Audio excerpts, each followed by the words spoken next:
Selamat pagi teman sahabat Elik bagian 78 ya. Di tanggal 19 September 2022 saya berada di kantor perwakilan dari bus Spiro Nauli ya. Wah, ini pagi-pagi ya.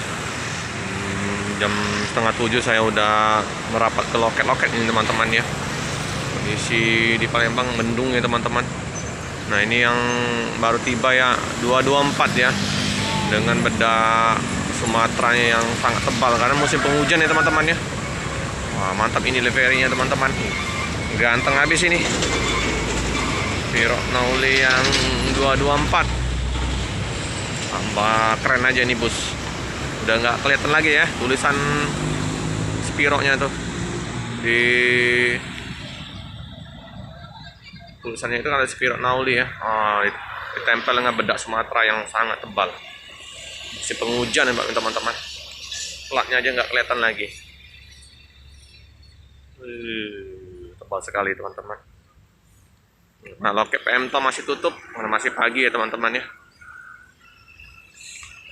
Nah ya, motif kain ulos 1526 ini ya. Ini rombakan ya teman-teman ya, dengan rombakan Jetbus 3 Voyager. Ya, stiker tertulis di situ Mercedes-Benz OH 1526 Electric System. Ya, 224 ya, kantornya PMTO masih kosong. Ini ya penumpang ya, baru tiba.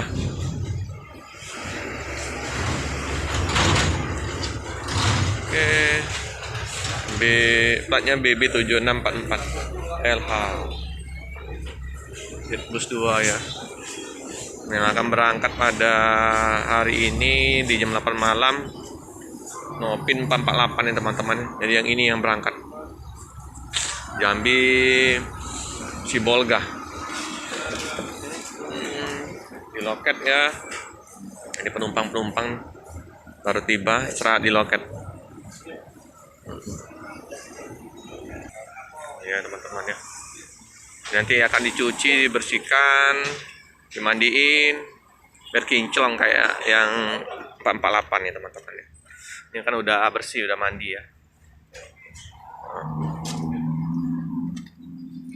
Di seberang ada Rosalia, ada dua ini kargonya ya, Rosalia ya.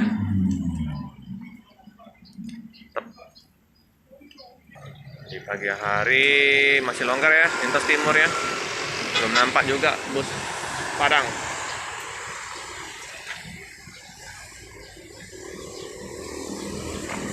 KLS juga kosong ya teman-teman ya. Sepi. Oke, 2 Spiro Nauli udah merapat di kantor perwakilan Palembang ya teman-teman ya. Oke teman-teman, sekilas info di loket dari Spiro Nauli menginformasikan keberadaan bus Spiro Nauli ya. Jadi yang baru tiba Spiro Nauli ini ya, dia akan dimandikan, dibersihkan untuk keberangkatan besok tanggal 20 ya, yang ini ya. Yang hari ini berangkat, yang ini udah siap, udah ready ya. Oke, jangan lupa like, comment, subscribe, share sebanyak-banyaknya, tekan lonceng biar update video-video selanjutnya. Terima kasih teman-teman.